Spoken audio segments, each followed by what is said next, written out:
El tema de esta tercera asesoría, con mucha emoción, vamos avanzando poco a poco, es el de sistema inmune innato y la inflamación. Como ya les había comentado en la asesoría anterior, el sistema inmune se puede dividir en dos tipos de acuerdo al tiempo en el que se desarrolla la respuesta inmune. Si la protección se desarrolla de manera inmediata, se llama respuesta inmune innata. Eso lo realiza el sistema inmune innato. Pero si esta respuesta de protección ante un agente dañino se produce después de días, después de horas, se llama sistema inmune adaptativo.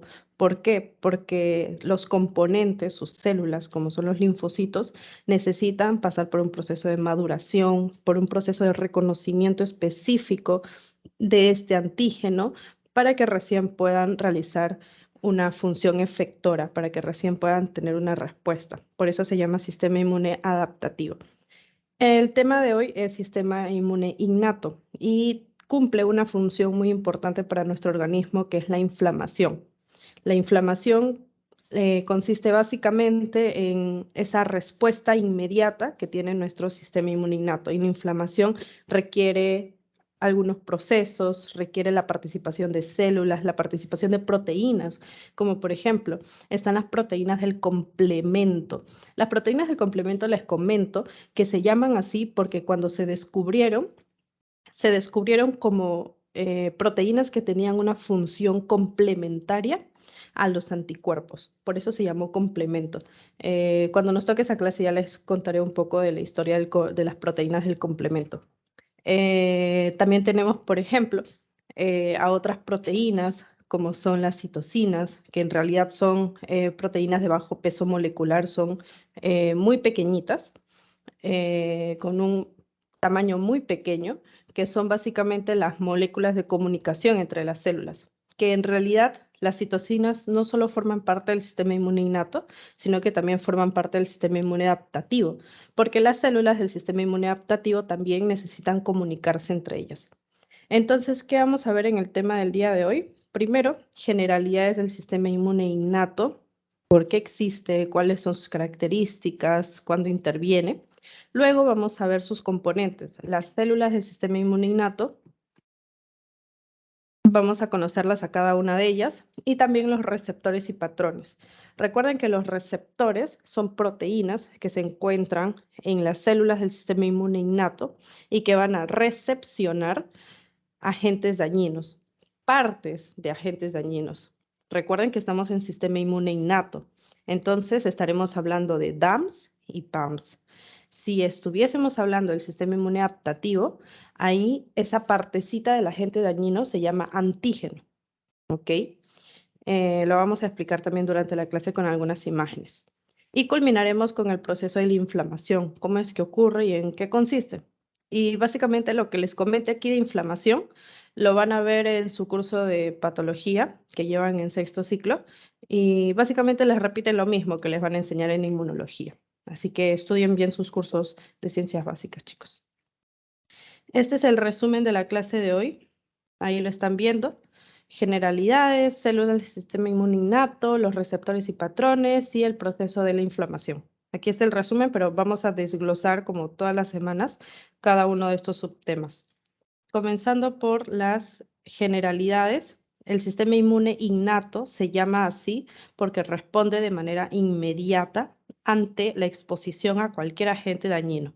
Recuerden, si es que un microorganismo se introduce a nuestro cuerpo, la sola presencia de ese microorganismo se llama infección. Si es una bacteria, infección bacteriana. Si es un parásito, infección parasitaria. Si es un hongo, infección fúngica. Si es un virus, infección vírica. Básicamente la infección es la presencia de un microorganismo. Entonces, el sistema inmune innato se va a componer de células, de componentes moleculares también y de las barreras que tiene nuestro organismo. ¿Ok? Entonces, si por ejemplo una bacteria quiere hacernos daño, lo primero que va a tener que atravesar son las barreras, como por ejemplo nuestra piel, como por ejemplo nuestras vías aéreas, como por ejemplo el tracto digestivo. ¿Me dejo entender? E incluso el conducto auditivo también sirve para que ahí se coloquen algunos microorganismos. Y ahí también tenemos parte de la microbiota. El sistema inmune innato, chicos, si bien responde de manera rápida a un agente dañino, el sistema inmune innato va a instruir la respuesta del sistema inmune adaptativo. O sea, le va a decir quién nos está generando daño para que el sistema inmune adaptativo genere una respuesta más específica, una respuesta más eficaz contra este agente dañino. Sí, dime, Mica. Sí, tenía una pregunta. Mencionaste que la infección Uy, Mica, no te escucho. ¿no me Ahora sí, escuchas? ahora sí, ¿Ahora ahora sí. sí? Ah, ya. Mencionaste que el sistema inmune innato, bueno, no diré, la infección viene a ser el ingreso de microorganismos o la presencia de microorganismos en nuestro cuerpo. Pero Sí, la sola presencia. mi pregunta era que hay microorganismos que son, tú mismo lo mencionaste en anteriores clases, hay microorganismos que son propios y otros que no son propios. Entonces sería el ingreso de microorganismos o la presencia de microorganismos ajenos a nuestro cuerpo o dañinos, ¿verdad? ¿O cómo? Exacto, la presencia de Dañinos. microorganismos no beneficiosos. En una sola palabra, patógenos. La presencia de microorganismos patógenos. Pero si son microorganismos beneficiosos, como los que forman parte de la microbiota, ellos no forman parte de una infección, no producen una infección porque son beneficiosos. Los que producen las infecciones son los microorganismos patógenos. Gracias. Ya, genial, Mica. Entonces, aquí les he colocado una imagen muy didáctica de las barreras que tiene nuestro organismo. Las barreras forman parte del sistema inmune innato. Por ejemplo, tenemos al sudor que se produce por las glándulas sudoríparas, su mismo nombre lo dice. Recuerden que el término glándula hace referencia a una invaginación del epitelio, ¿ok? Que produce una secreción determinada. En este caso, glándula sudorípara, porque su secreción exocrina, por cierto, ya lo recordarán por esto, que es un curso que me gusta mucho, es el sudor. Y el sudor se deposita en la superficie de la piel como una capa de recubrimiento, donde se van a encontrar los microorganismos que estén en la superficie de nuestra piel. También tenemos, por ejemplo, a los cilios que están en nuestras vías aéreas, pero recuerden que solo en ciertas partes de las vías aéreas. Por ejemplo, los cilios no se encuentran ya en los alvéolos. Los cilios se encuentran en las vías aéreas de mediano y grande calibre, ¿no? Como los bronquios, por ejemplo. En la tráquea también vamos a encontrar estos hilos que forman parte del epitelio respiratorio, recuérdenlo. Luego también tenemos a la glándula sebácea, que lo que va a producir es el sebo, que es básicamente una sustancia grasa que se encuentra en nuestra piel, que es absolutamente normal. A veces tenemos aquí cierta grasita que le da brillo a nuestra piel. También tenemos al tubo digestivo, que tiene característicamente un pH variable, ¿no? Por ejemplo, el pH a nivel del estómago, del tubo digestivo, es un pH ácido, justamente para cumplir la función de la digestión. Eso seguramente también ya lo verán en bioquímica. Pero en el intestino ya encontramos un pH más alcalino. En el intestino, tanto delgado como grueso, es donde vamos a encontrar abundantes microorganismos que también influye en nuestro sistema inmune. Y esa es la llamada flora intestinal. Ese es un término que en realidad se utilizaba antes en los libros. Ahora el término correcto es microbiota, ¿ok? Microbiota intestinal. Bien, chicos, estas son las barreras, algunas de ellas. Aquí tenemos otra imagen donde podemos apreciar que en nuestro organismo hay barreras biológicas, la piel, ¿cierto? Las vías aéreas. También tenemos las barreras mecánicas. También tenemos las barreras químicas, como son el sudor, el sebo, el pH ácido, alcalino de nuestro tubo digestivo. Sí, dime, Mica. Sí, quería saber cómo es que la microbiota viene a ser parte de una barrera. O sea, ¿de alguna manera es una defensa en el intestino o cómo?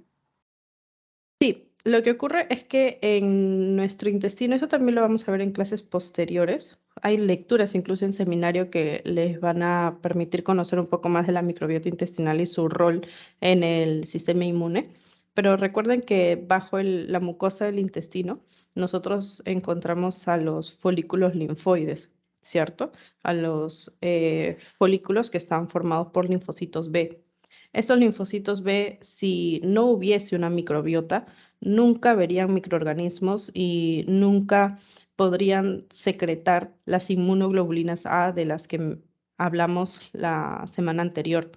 Entonces, la microbiota es importante porque si bien son bacterias no dañinas, son bacterias inocuas que no generan ningún daño, van a permitir que nuestro sistema inmune vea por primera vez, en este caso los folículos linfoides, a las bacterias y así puedan poco a poco llevar a cabo una respuesta para que cuando ingrese un agente dañino, estas inmunoglobulinas A secretadas por los linfocitos T puedan ejercer un efecto inmediato sin que se produzca una primera y segunda exposición.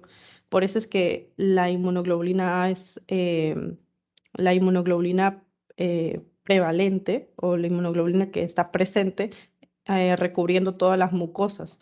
Y no es necesario que una bacteria dañina, una bacteria patógena, ingrese por primera vez para recién instruir la respuesta de esos linfocitos B que están en las mucosas, sino que inmediatamente, como ya hay una microbiota, los linfocitos B ya conocen a estas bacterias, ya producen las inmunoglobulinas A, porque recuerden que las inmunoglobulinas que primero se producen son las M, ya producen las inmunoglobulinas A y ingresa un agente dañino y actúa inmediatamente sobre él.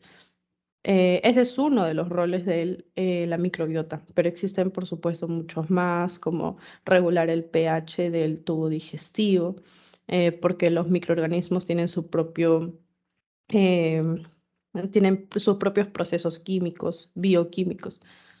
Sí. No te preocupes, Mica, que eso lo veremos a profundidad en un tema también de la clase. Bien, vamos a continuar. Como les comentaba, los microorganismos, primero para ingresar a nuestro organismo, necesitan atravesar estas barreras que ya vimos anteriormente. Luego de atravesarlo, van a hacer frente a los componentes o a los otros componentes del sistema inmune innato, como son las células. ¿Qué células están, por ejemplo, los macrófagos? Los macrófagos están presentes en las mucosas, en el tejido conectivo, para fagocitar aquellos patógenos, aquellos microorganismos. Pero las células fagocíticas, chicos, no solo piensen que fagocitan microbios, ¿ok? Por ejemplo, supongamos que un macrófago fagocita a una bacteria.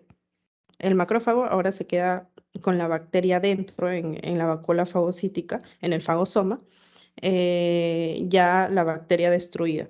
Pero ahora, ¿quién destruye a ese macrófago que tiene a la bacteria dentro? O bueno, a los restos de la bacteria dentro. Para ello también tenemos a otra célula del sistema inmune innato, que también es una célula fagocítica y que es el neutrófilo. El neutrófilo viene de la sangre, porque recuerden que es un leucocito, eso lo saben por esto. El neutrófilo viene de la sangre, sale de la sangre, se introduce en el tejido conectivo, se encuentra con este macrófago que ha realizado su función fagocítica y este neutrófilo fagocita al macrófago. ¿Ok? Ahí, por ejemplo, les estoy mostrando cómo es que interactúan las células. Y ustedes se preguntarán, ¿el neutrófilo llega de la sangre por obra y gracia del Espíritu Santo? No. El neutrófilo llega de la sangre porque ha recibido señales. Alguien le ha dicho al neutrófilo que vaya hacia el tejido conectivo. Ese algo que le dice al neutrófilo que lo llama hacia el tejido que ha sido infectado, se llaman citocinas, específicamente un tipo de citocinas que son las quimiocinas, porque le está diciendo que vaya al tejido infectado. Esas citocinas, ¿por quiénes son producidas? Por los macrófagos. ¿Como qué citocinas producidas por los macrófagos llaman a los neutrófilos? La interleucina 8, por ejemplo. ¿Ok? La interleucina 8 realiza justamente esta quimiotaxis para que los neutrófilos puedan salir del vaso sanguíneo y vayan al tejido conectivo. En esta clase van a ver algunas citocinas que permiten esa comunicación entre células del sistema inmune innato, pero en la siguiente clase también vamos a hablar de citocinas, en la siguiente también, todas las clases de inmunología, chicos, involucran citocinas, porque las células del sistema inmune, las células del sistema de protección interactúan entre sí, y no solo con una citocina, con varias. No es necesario que se sepan todas, porque existen muchísimas citocinas, pero sí las más importantes. Sí, dime, Mariana. ¿Qué tal, Brigitte? Quería preguntar, ¿cómo se llama el proceso por el que el neutrófilo atraviesa las barreras y, bueno, pues puede ir al tejido? Eso también lo vamos a ver en esta clase, al final justamente. El proceso específico por el que sale el neutrófilo del vaso sanguíneo se llama transmigración. En algunos textos también lo van a encontrar como emigración porque sale del vaso sanguíneo y en otros textos lo van a encontrar como diapedesis. Pero no es que el neutrófilo está acá en el vaso sanguíneo, recibe las citocinas. Uy, veo que no se pinta, y ahora sí. No es que el neutrófilo esté en el vaso sanguíneo, recibe las citocinas y de frente, de una, hace diapedesis. Recibe las citocinas y todavía este neutrófilo tiene que pasar por algunas fases. Primero se tiene que adherir al endotelio mediante unas moléculas que tienen su membrana celular conocidas como selectinas. Y también estas selectinas del neutrófilo interactúan con selectinas que expresa el endotelio. Entonces, eso lo vamos a ver más adelante, pero desde ya les voy diciendo, y gracias por tu pregunta, Mariana, que el neutrófilo, luego de recibir estas señales de los macrófagos, como es la interleucina 8, no solo la interleucina 8, también recibe señales de otras células, como por ejemplo la interleucina 1, como el factor de necrosis tumoral, por ejemplo, hacen que el neutrófilo primero exprese moléculas en su membrana, como son las selectinas, que se unen a las selectinas del endotelio para agarrarse del endotelio primero y luego atravesarlo por el proceso llamado diapedesis, transmigración o emigración. Tienen diferentes nombres en diferentes libros, que ya estarán acostumbrados de ello por los demás cursos seguro, con los sinónimos. Sí, Mica, dime. Entonces, lo que ocurre básicamente es de que los macrófagos viajan por el torrente sanguíneo hacia el lugar de infección debido a la alerta de los linfocitos y luego ellos llaman a los neutrófilos a través de las quimiosinas, ¿verdad? ¿O no? ¿O es diré, a través de las citoquinas o a través de las quimiosinas? Ah, Brigitte.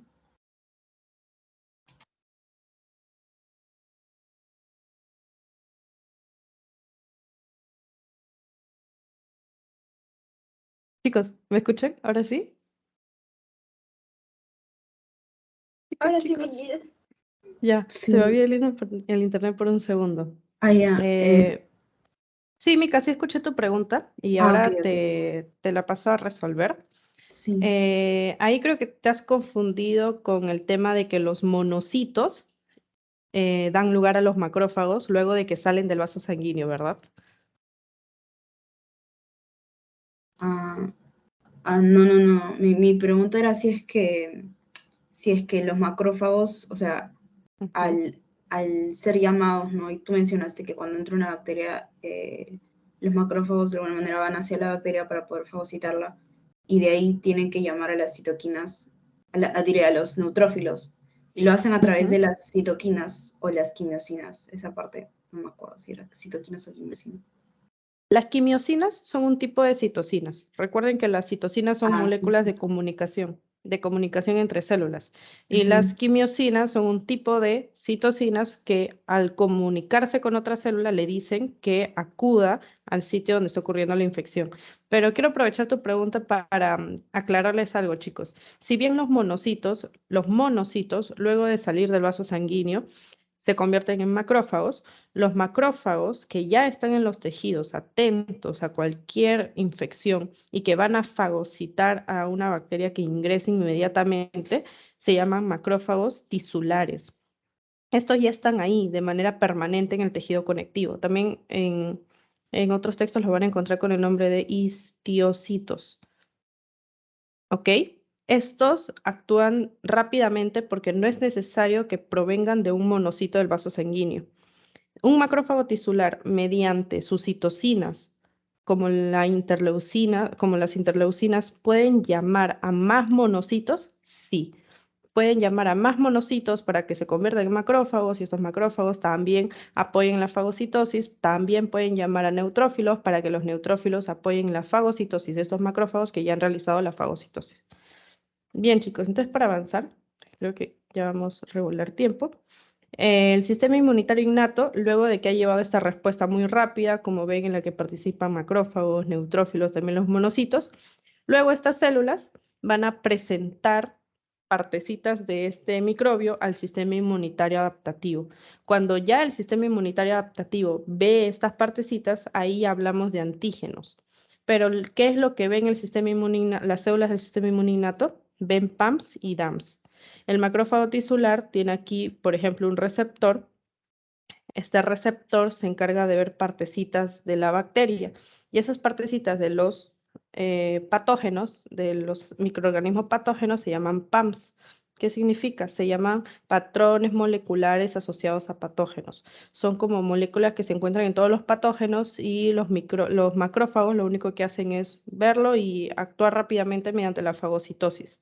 También lo que pueden ver son los DAMs. Los DAMs son patrones moleculares asociados al daño. Son patrones, son moléculas características de nuestras células que se liberan cuando se produce un daño. Por ejemplo, las células tumorales o células que hayan sido infectadas y realizan la necrosis o la apoptosis, liberan su ADN, liberan algunos de sus componentes. Y estos componentes, este ADN, estas proteínas de repente mal plegadas, funcionan como DAMs que van a ser recepcionados por receptores que tienen estas células del sistema inmune innato. ¿Cómo se llaman estos receptores que miran estos patrones? Se llaman receptores de reconocimiento de patrones, que no solo se encuentran en la membrana celular de las células del sistema inmune innato, sino también se encuentran dentro de las células. Bien, chicos, entonces aquí básicamente está cómo se ejerce la respuesta. Nuestra primera barrera de protección, el primer componente al que hacen frente los microorganismos y que forma parte de nuestro sistema inmune innato, son las barreras, como la piel, que en este caso estamos viendo que hay una herida en la piel, entonces los microbios aprovechan esa herida para ingresar rápidamente y ya se encuentran dentro de nuestro organismo. Pero ahí todavía hay una siguiente barrera que está formada por células del sistema inmune innato. Estas células son, por ejemplo, los macrófagos que estamos viendo aquí a la izquierda, son también, por ejemplo, las células dendríticas. Las células dendríticas, chicos, son muy importantes porque si bien forman parte del sistema inmune innato, al fagocitar a esta bacteria o este microorganismo, lo que hace es expresar en sus dendritas, en su membrana celular, es expresar mediante una proteína que se llama MHC, complejo molecular de histocompatibilidad. Este MHC lo que hace es expresar a una partecita de ese patógeno que se llama antígeno. ¿Ok? Y ese antígeno, ¿a dónde va? Va hacia las células del sistema inmune adaptativo, como son los linfocitos T y los linfocitos B. Por eso se dice que la célula dendrítica, si bien es parte del sistema inmune innato, lo que en realidad hace es conectar tanto al sistema inmune innato como sistema inmune adaptativo. ¿Ok? Entonces yo les pregunto, ¿qué tipo de receptores tiene la célula dendrítica para agarrarse, podría decir, al patógeno? Tiene receptores de reconocimiento de patrones. ¿Y qué es lo que mira? Mira los PAMs. ¿Pero qué expresa la célula dendrítica? Expresa MHC. ¿Y MHC qué es lo que hace? Posee al antígeno, producto de la fagocitosis de este microbio. ¿Qué es el antígeno? Es una partecita de este microbio. ¿Y a quién lleva la célula dendrítica este antígeno? A los linfocitos. ¿Cómo es que lo hace? A través de la linfa. Aquí en el tejido conectivo recuerden que tenemos vasos linfáticos y la célula dendrítica se introduce en esos vasos linfáticos para viajar así hacia los nódulos linfáticos, ¿ok? Los nódulos linfáticos más cercanos. Por ejemplo, supongamos que hay una infección a nivel del muslo. Si hay una infección a nivel del muslo, las células dendríticas que están allí en nuestro tejido conectivo lo que van a hacer es viajar a través de los vasos linfáticos hacia los nódulos, hacia los ganglios linfáticos que se encuentran en la ingle. Si tenemos, por ejemplo, una infección aquí en el brazo, las células dendríticas van a captar a esos patógenos, van a expresar el antígeno y lo van a llevar mediante los vasos linfáticos hacia los ganglios linfáticos que estén en la región axilar. Si, por ejemplo, la infección ocurre aquí a nivel de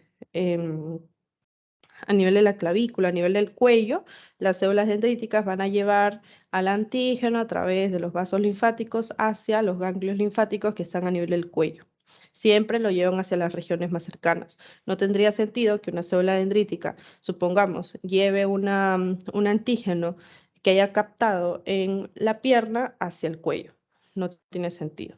Siempre lo lleva hacia las regiones más cercanas. Si, por ejemplo, hay un cáncer aquí a nivel de la glándula mamaria, las células dendríticas captan esos dumps de las células cancerosas, lo llevan a través de los vasos linfáticos hacia los ganglios linfáticos de la axila.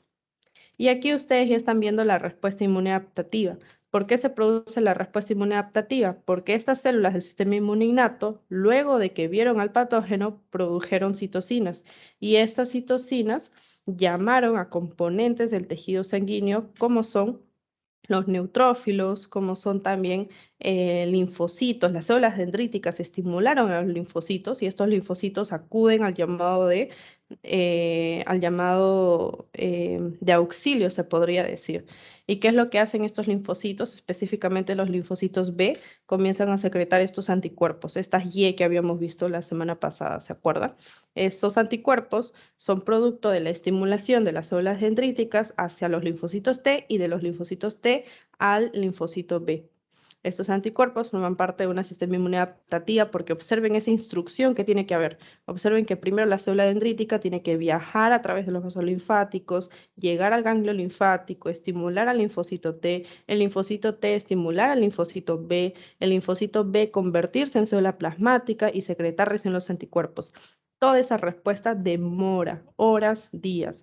Por eso es que la respuesta inmunitaria adaptativa se llama así, porque demora, a diferencia de la innata, que es inmediata. Entonces aquí están, chicos, las características del sistema inmunitario innato. Son básicamente la defensa antimicrobiana rápida, inmediata, y que además instruye la respuesta del sistema inmune adaptativo. Esto está dado especialmente por las células dendríticas. La inflamación, chicos, se los voy a comentar más adelante para de repente no gastar mucho tiempo en esta diapo, pero la inflamación es básicamente una de las funciones del sistema inmune innato, ¿ok? Aquí hay otra imagen. Esto es lo que está preguntando Mica también hace un rato. Este, por ejemplo, es el intestino. Aquí estamos viendo el epitelio intestinal, ¿no? Es un epitelio cilíndrico simple con microvellosidades. Aquí tenemos una capa mucosa donde encontramos muchas inmunoglobulinas A secretadas, se les llama inmunoglobulinas A secretoras. Y aquí en la mucosa tenemos también células dendríticas. Estas células dendríticas, como les había comentado, son capaces de reconocer mediante sus receptores de reconocimiento de patrones a los PAMPs y a los DAMPs. Entonces, por la cantidad de bacterias que hay aquí en el intestino, lo que hacen es reconocer estas bacterias, producir la instrucción a las células del sistema inmune adaptativo para que los linfocitos B puedan producir ya una inmunoglobulina A secretora. Y es así que cuando viene un agente patógeno, no es necesario que se lleve a cabo de nuevo toda esa instrucción, sino que ya los linfocitos B están produciendo estas inmunoglobulinas A. Sí, dime Mica y luego Valerie.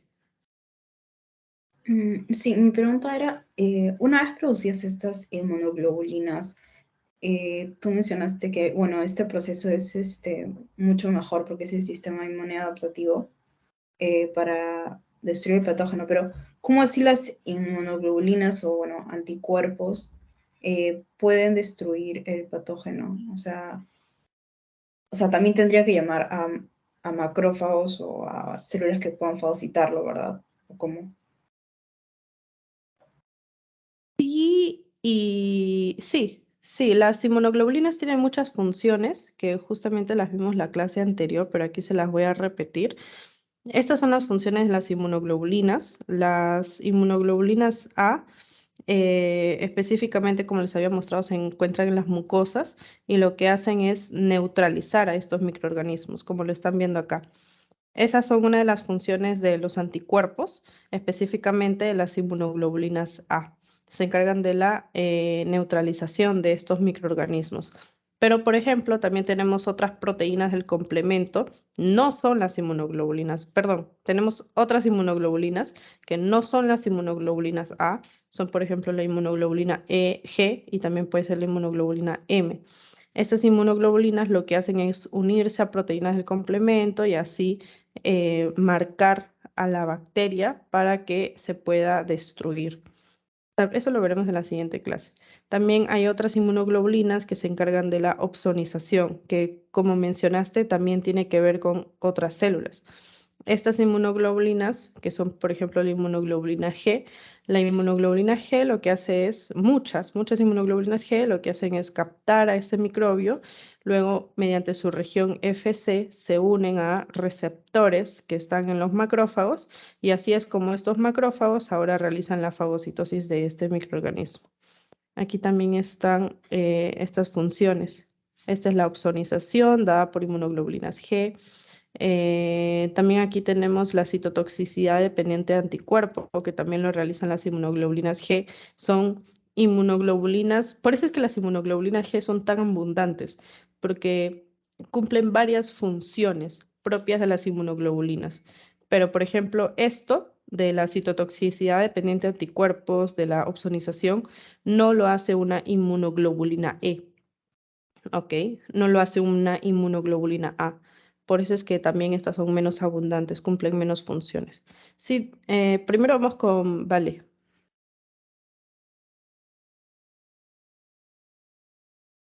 ¿Vale? Creo que querías preguntar María, algo. disculpa una consulta, algo chiquito. ¿Me podrías repetir qué era lo que significaba PAMS, por favor? DAMS o PAMS. No, PAM.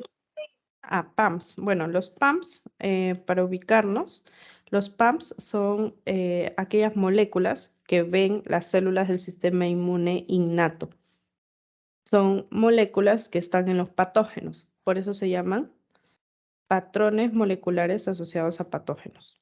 A diferencia de los DAMS, que son moléculas que también ven las células del sistema inmune innato, pero que están o que forman parte de nuestras propias células.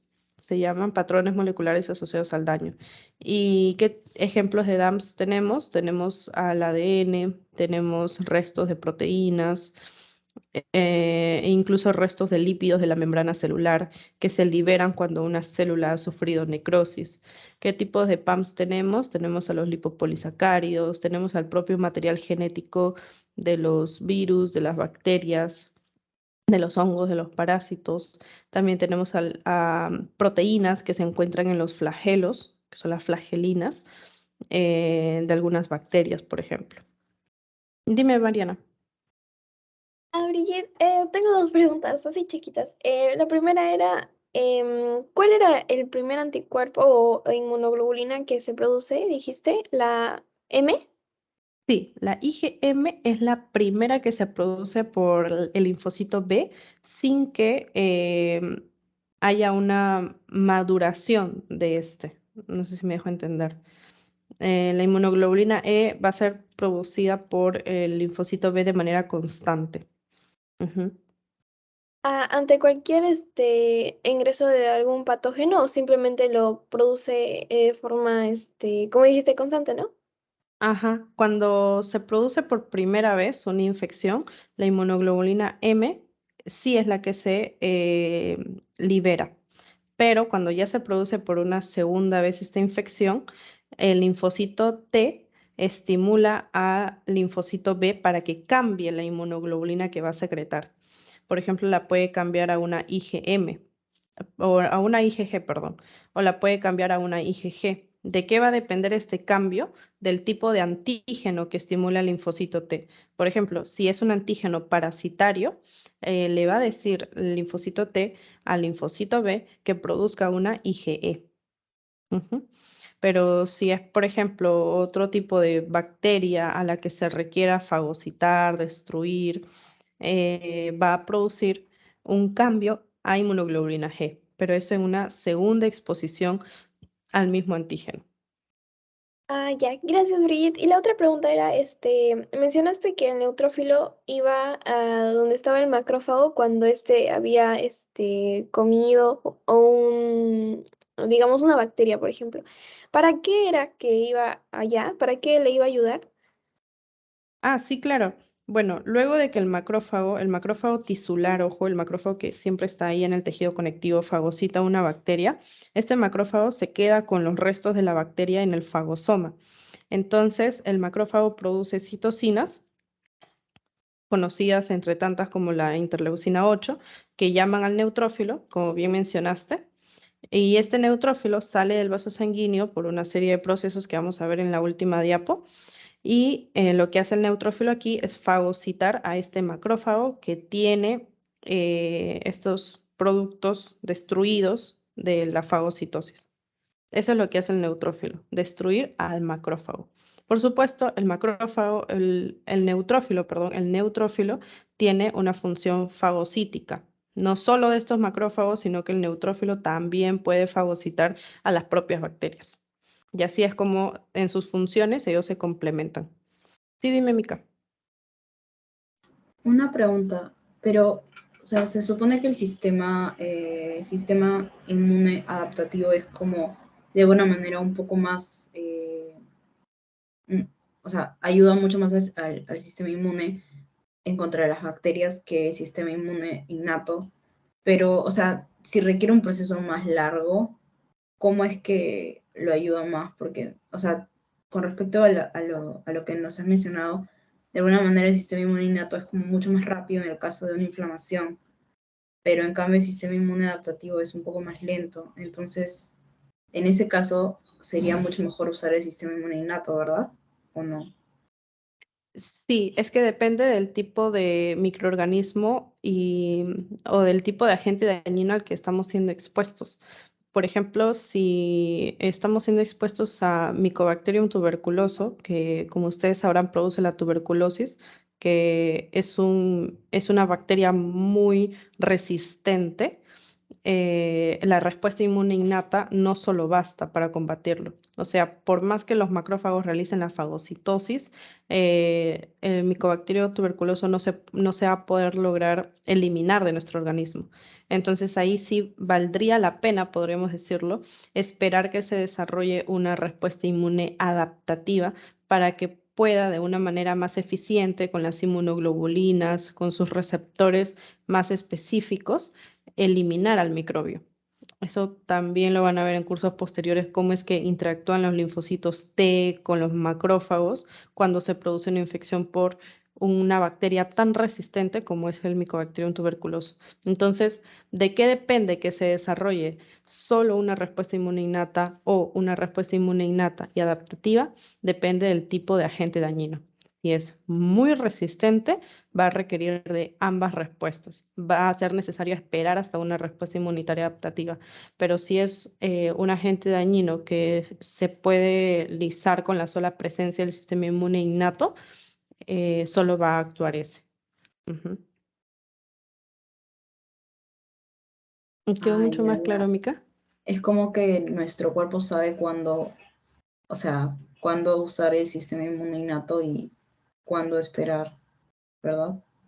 Exactamente. Ah, ok, Depende ok. del tipo de agente dañino que ha ingresado a nuestro organismo. El sistema inmune innato es el único que actúa porque ya no valdría la pena que se produzcan anticuerpos contra un agente dañino que ya se ha eliminado gracias al sistema inmune innato, ¿no? Ujú. Eh, una última duda, ¿qué era opsonización? La opsonización es básicamente el marcaje de un agente dañino para luego fagocitarlo. las opsoninas son las que producen la opsonización.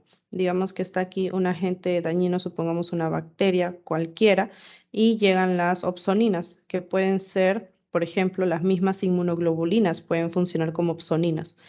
Estas opsoninas, una vez que se ubican en la superficie de los microorganismos, digamos que lo marcan. Son como banderitas rojas, las opsoninas son como banderitas rojas que se colocan sobre el microorganismo. Y estas banderitas rojas son llamativas para los macrófagos. Los macrófagos ven estas opsoninas sobre la superficie del patógeno y lo que deciden hacerles la fagocitosis. Y en el caso de la neutralización es por el sistema de complemento, ¿verdad? No, la neutralización está dada por las inmunoglobulinas, por los anticuerpos. La neutralización es básicamente cuando los anticuerpos se unen a la bacteria y ya impiden que realice su función. La dejan ahí. Ya esta bacteria, una vez neutralizada, ya no puede hacer nada. Ya no puede generar daño. Ya. Pero, por ejemplo, tener esa bacteria, o sea, sin nada, ¿no nos hace daño a nosotros? Sin su función igual. O sea, ¿no es como un producto desecho o no? Si está neutralizada, ya no tiene función. O sea, ya pierde Ok. su función. Ajá. Y hay otra función de los anticuerpos que también era llamar al sistema del complemento, ¿verdad? ¿O no? Sí, activar al complemento. Recuerden que las Ok, sí. proteínas del complemento históricamente se descubrieron justamente porque se, se comprobó en un laboratorio que estas proteínas complementaban la función de los anticuerpos. Y una manera en la que cumplen esto es que las proteínas del complemento se unan a los anticuerpos y esta unión hace o produce la lisis de la bacteria. Sé que quizá ahorita no se entiende mucho, pero créanme que en la siguiente en la siguiente semana lo van a entender. Es como que aquí está una bacteria, la bacteria está rodeada por proteínas del complemento que lo que buscan es destruir a la bacteria, pero las proteínas del complemento no pueden cumplir su función solas, sino que requieren a los anticuerpos. Y es así como se complementan los anticuerpos, las proteínas del complemento. Hay mucha rima en inmuno. Los anticuerpos se unen a las proteínas del complemento y esta unión propicia que la bacteria se lise, se rompa. ¿Cómo es que se lisa la bacteria? También lo vamos a ver la siguiente semana. Bien, Ya, chicos. mucho más claro, muchas gracias. A ti, Mica, me gusta mucho que estén interesados por el curso, que como verán, tiene mucha terminología y muchos componentes. Vamos a las células del sistema inmune innato que ya las conocen. Los macrófagos, recuerden que cuando están de por sí en el tejido conectivo, están colocados ahí producto del desarrollo embrionario, se llaman macrófagos tisulares o histiocitos. Pero también hay macrófagos que están en el tejido conectivo porque derivan de los monocitos del tejido sanguíneo. Recuerden eso. Las células dendríticas, recuerden que se llaman así porque tienen múltiples prolongaciones llamadas dendritas. Y la principal función de estas dendritas, como pueden ver aquí en este epitelio de un intestino, es captar a estos antígenos. En realidad, la célula dendrítica los capta como PAMs, mediante sus receptores de reconocimiento de patrones. Y luego ya cuando expresa estos restos del microorganismo, cuando los expresa en el complejo mayor de histocompatibilidad, recién se llaman antígenos porque van a mirar a los linfocitos T y a los linfocitos B. ¿Ok? Recuerden eso. Por eso es que se dice que la célula dendrítica es básicamente la conexión entre el sistema inmune innato y el sistema inmune adaptativo. Luego aquí tenemos a los mastocitos, recuerden que se llaman así porque tienen múltiples gránulos citoplasmáticos, su núcleo prácticamente está tapado por estos gránulos, es una célula de tinción basófila, es oscura.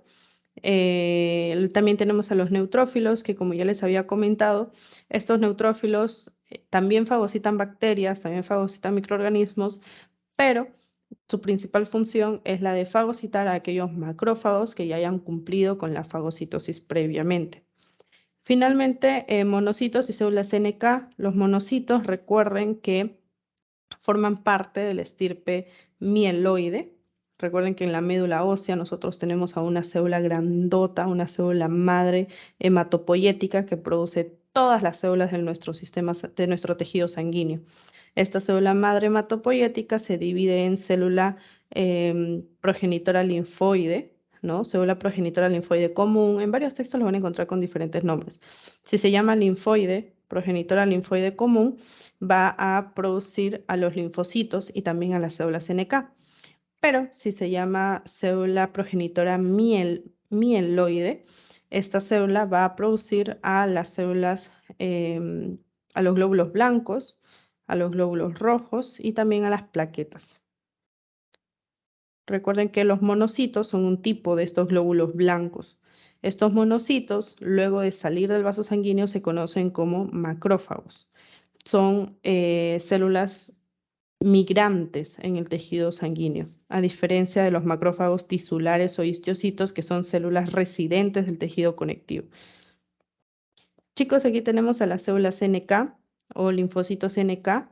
Se llaman así por la denominación natural killer.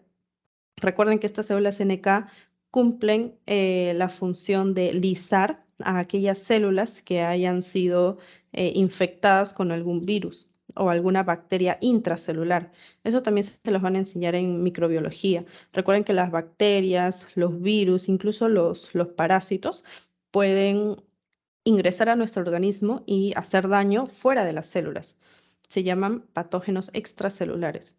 Pero si estos microorganismos generan daño dentro de las células, ingresando a las células, se llaman patógenos intracelulares. Bacterias intracelulares, bacterias extracelulares, parásitos intracelulares, parásitos extracelulares. Igual con los hongos. Igual con los virus, virus intracelulares, extracelulares. Cuando se trata de microorganismos intracelulares, la célula está infectada. En este caso, por ejemplo, está infectada por un virus. Y esta célula, pues, lamentablemente ya no funciona para nuestro organismo porque está siendo modificada por la sola presencia de este microorganismo. Entonces, ahí actúa el linfocito NK. El linfocito NK se une a un receptor que esté en esta célula y esta unión propicia que el linfocito NK libere gránulos que contienen granzimas y perforinas. Las perforinas lo que hacen es generar poros, perforar la membrana celular de esta célula. Y las granzimas ingresan a través de estos poros para poder lisar sus componentes proteicos, su ADN, por ejemplo.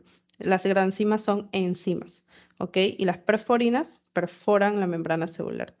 Y aquí ustedes pueden ver cómo es que las células NK producen también la acción de los macrófagos. Las células NK lo que hacen es producir el interferón gamma. El interferón gamma, chicos, llévenselo para toda su vida. Interferón gamma es igual a estimulación de macrófagos. Los macrófagos les encanta responder al interferón gamma. El interferón gamma no solo es producido por las células NK, también es producido por los linfocitos T. Los linfocitos T producen interferón gamma y ¿a quién creen que estimulan? A los macrófagos.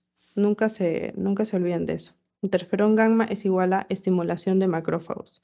Y aquí tienen básicamente cómo es que funciona esta interacción entre las células. Primero aquí tenemos la homeostasis total, la barrera está intacta, por lo tanto los microorganismos permanecen en la superficie, no ingresan a nuestro organismo, por eso es que las barreras son tan importantes.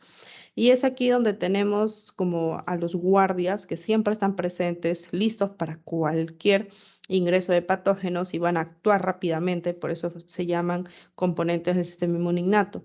Son las células dendríticas, son estos macrófagos tisulares, son estos mastocitos, son también nuestros propios vasos sanguíneos, vasos linfáticos, los que forman parte del sistema inmune innato porque permiten la migración de estas células.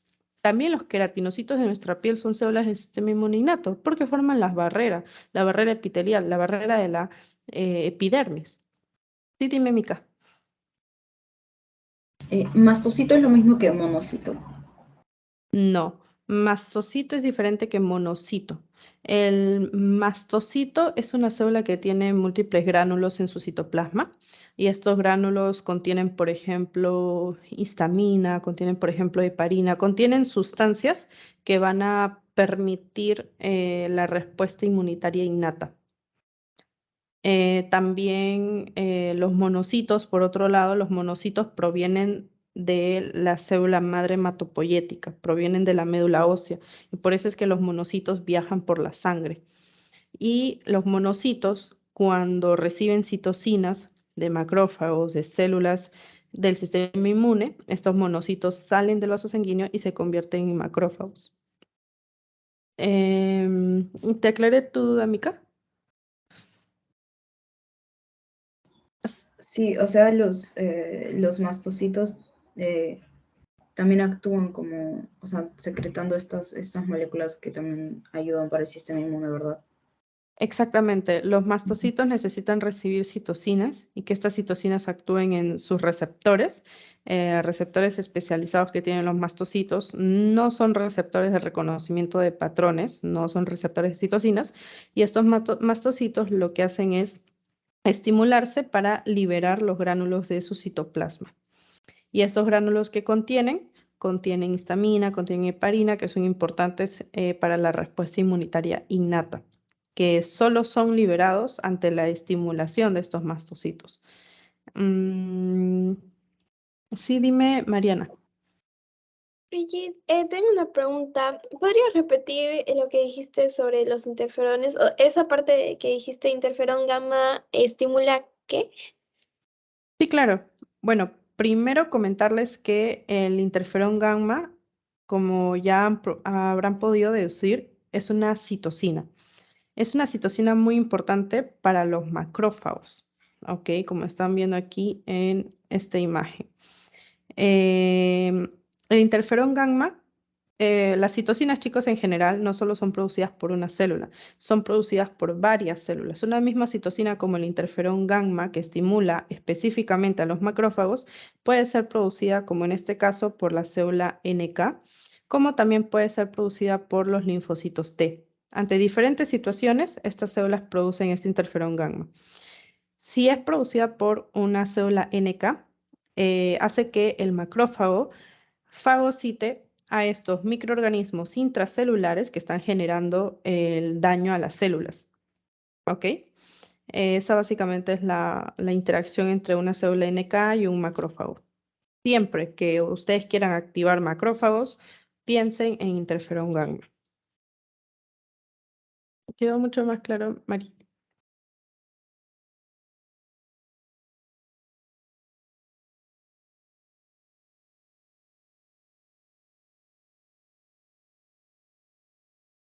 ¿Mari?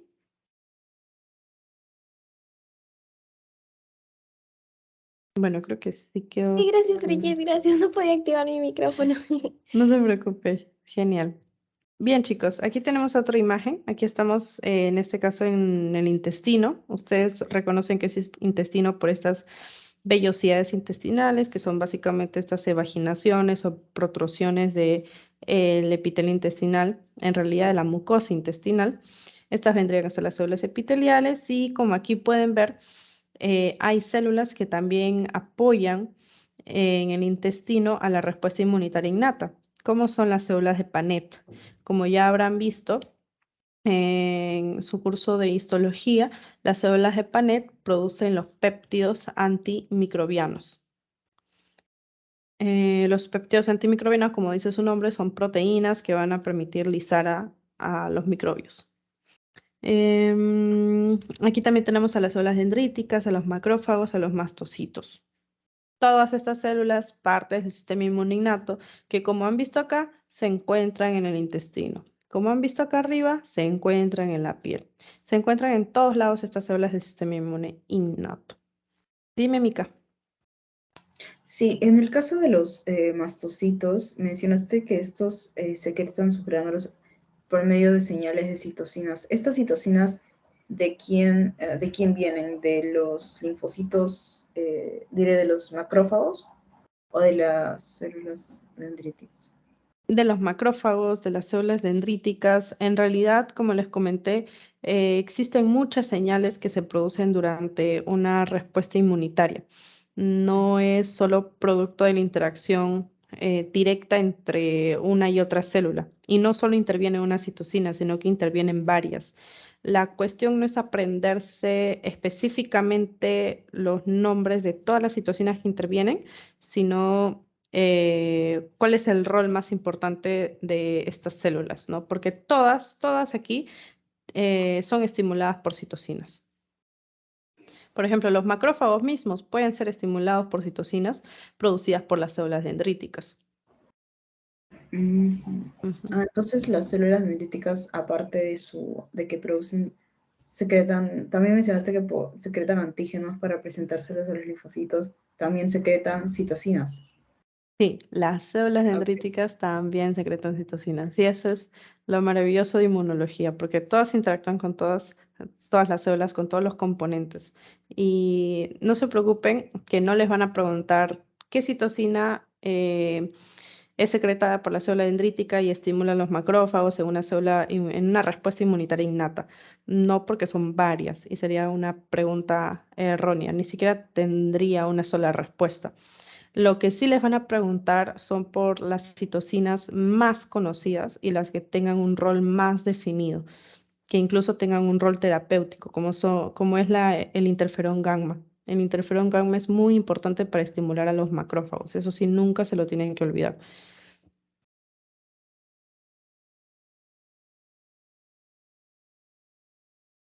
Hasta ahí, chicos. ¿Alguna otra duda para pasar ya al siguiente punto de receptores y patrones? ¿Mica? No, esta era mi única duda, creo. Ah, ya, genial, no te preocupes. Bien, chicos, con respecto a los receptores y patrones, ya les había comentado que las células del sistema inmune innato, como ya estamos repitiendo constantemente, tienen unos receptores que les permite unirse a los patrones moleculares, ya sea de patógenos o ya sea de agentes dañinos, como pueden ser los receptores de patrones moleculares, como pueden unirse a los PAMs, como pueden unirse a los DAMs. ¿Qué tipos de receptores de patrones moleculares tenemos? Tenemos un montón, pero los más importantes, los que están mejor definidos, son los receptores tipo TOL. Se llaman en inglés Toll-like receptors. Estos receptores tipo TOL, como dice su nombre, son receptores que van a mirar tanto PAMs como DAMs. Y por eso se encuentran tanto en la membrana celular citoplasmática como en la membrana de vesículas, en membranas vesiculares de la célula. Si estos receptores tipo TOL se encuentran en la membrana celular, van a recepcionar, van a reconocer, van a mirar a componentes de bacterias. Pueden ser sus lipopolisacáridos, pueden ser sus lipopéptidos, pueden ser sus peptidoglucanos, pueden ser, aquí está, lipopolisacáridos, puede ser la flagelina, que son los flagelos. ¿Por qué están en la membrana celular? Porque reconocen estructuras de bacterias también que están extracelularmente, de bacterias extracelulares. Pero ¿qué pasa si se trata de un microorganismo intracelular? O sea, un microorganismo que se introduce en la célula.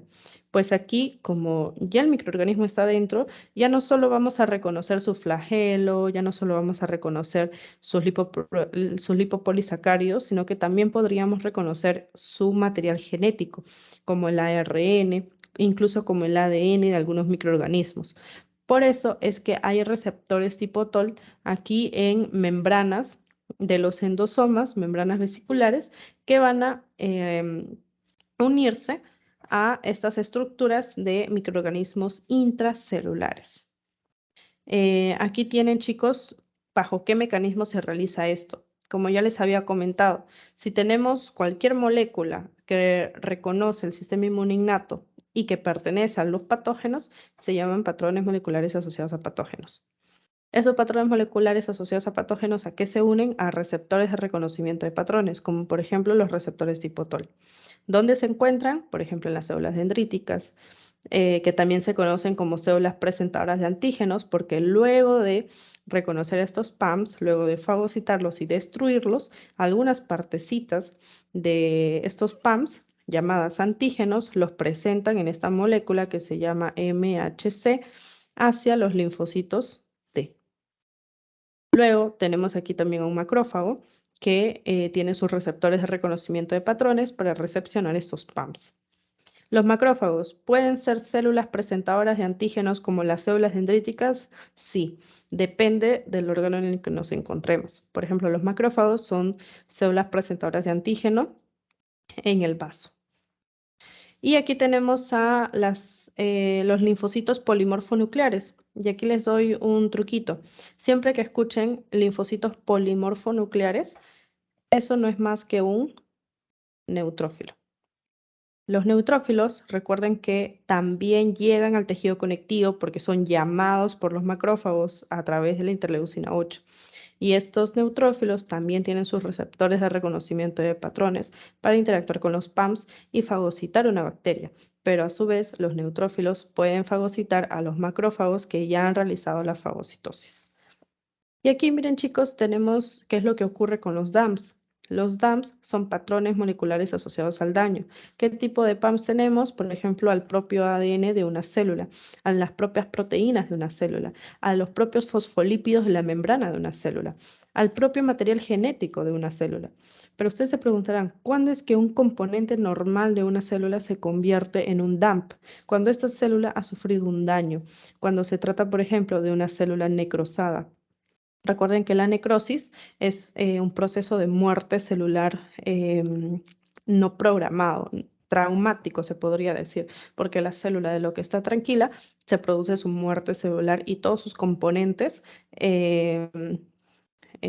salen de esta célula. Por otro lado, si tenemos una célula cancerosa, sus componentes también se consideran DAMPs porque ya son componentes anormales, son componentes dañinos, son proteínas mal plegadas, es un material genético ya anormal, un material genético que está produciendo la proliferación continua de estas células. Y estos DAMPs, ¿a qué se unen? También a receptores de reconocimiento de patrones, que donde se encuentran en las mismas células del sistema inmune innato, como las células dendríticas, como los macrófagos, que pueden funcionar como células presentadoras de antígenos, pero los DAMPs también se unen a estos polimorfonucleares que ustedes ya saben que son los mismos neutrófilos. Esta interacción entre el receptor de reconocimiento de patrón de una célula y los PAMs y los DAMPs, ¿qué es lo que genera? ¿Qué respuesta genera en las células? Que produzcan citocinas por montón. Por ejemplo, el macrófago, luego de recepcionar un PAM, un DAMP, lo que hace es producir, como les repetía, la interleucina 8, que llama a los mismos neutrófilos. También, luego de que se produjo, la interacción entre una célula dendrítica y un linfocito T, este linfocito T también se encarga de producir citocinas. ¿Como qué citocinas? Como el interferón gamma. Y el interferón gamma, ¿a quién estimula? A los macrófagos. También el reclutamiento celular. Recuerden que el reclutamiento celular lo producen las mismas citocinas. Llaman las citocinas a componentes del tejido sanguíneo. Para que salgan del tejido sanguíneo, se introduzcan en el tejido conectivo. ¿Como cuáles? Como los mismos neutrófilos, como los mismos mastocitos. La inflamación, que vamos a pasar a ver en la siguiente diapositiva. La inmunidad adaptativa, recuerden que se produce por la interacción entre la célula dendrítica y un linfocito T. Finalmente, la reparación del tejido. Las citocinas producidas por estas células también interactúan con los fibroblastos. ¿Y qué es lo que hacen los fibroblastos? Producen fibras del tejido conectivo. Por ejemplo, cuando una persona tiene una quemadura, ya no una quemadura de primer grado, sino una quemadura de segundo grado, se producen citocinas que estimulan a los fibroblastos y estos fibroblastos producen fibras para dejar una cicatriz en esa quemadura. Por eso es que las citocinas son muy importantes y el sistema inmune es muy importante. Como verán, el sistema inmune no solo nos protege ante agentes dañinos que ingresan a nuestro organismo o que ya estén en nuestro organismo, sino que el sistema inmune también actúa cuando hay un daño en nuestro organismo, un daño físico, como puede ser una misma quemadura, como puede ser un traumatismo. Las células del sistema inmune producen citocinas para estimular a fibroblastos, entre otras células, como los miofibroblastos, para que se produzca una cicatriz y se tapone esa parte del tejido lesionado. Chicos, aquí tenemos cómo se produce la interacción entre un PAMP extracelular e intracelular con un receptor de reconocimiento de patrones. Como les había comentado, un microorganismo, una bacteria, puede producir daño fuera de la célula, o un microorganismo puede introducirse a una célula para producir daño. Se llaman patógenos extracelulares e intracelulares. Si nosotros tenemos un patógeno extracelular, el PAMP de este patógeno va a ser recepcionado por el receptor de reconocimiento de patrones. Este reconocimiento dentro de, por ejemplo, este macrófago, va a producir que un inhibidor que esté dentro de la célula, un inhibidor de interferón, no actúe.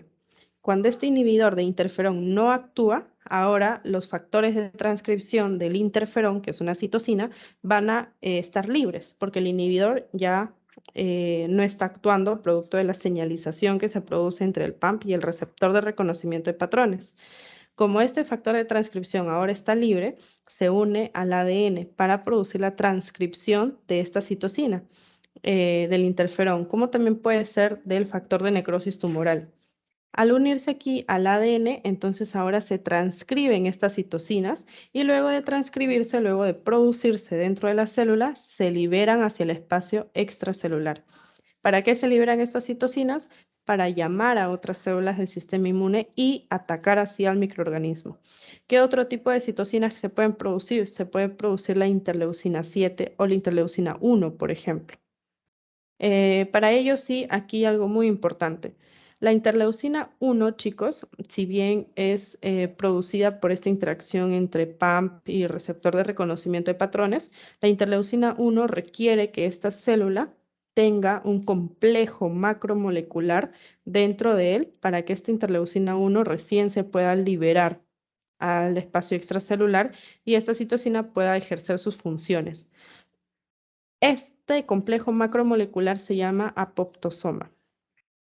Ok, apoptosoma. Bien, chicos, aquí seguimos. Tenemos al PAMP intracelular. Cuando hay un microorganismo dentro de la célula... Sí, dime, Mica. Sí, una pregunta. La parte de del PAM extracelular, ¿tú crees que lo podrías repetir así rapidito? La cosa es que no entendí muy bien No te cómo era preocupes. el proceso. Sí, no te preocupes. Miren, aquí, como les había comentado, hay bacterias o microorganismos extra o intracelulares. Si es una bacteria extracelular, por lo tanto su PAMP, ¿no? Una partecita de él que es reconocida por el sistema inmune, es extracelular. Este PAMP extracelular, que aquí está representado por esta figura naranja, va a ser recepcionado, como ya vimos, por un receptor de reconocimiento de patrones, que en este caso es un Toll-like receptor que está en la membrana celular. Esa unión propicia que este macrófago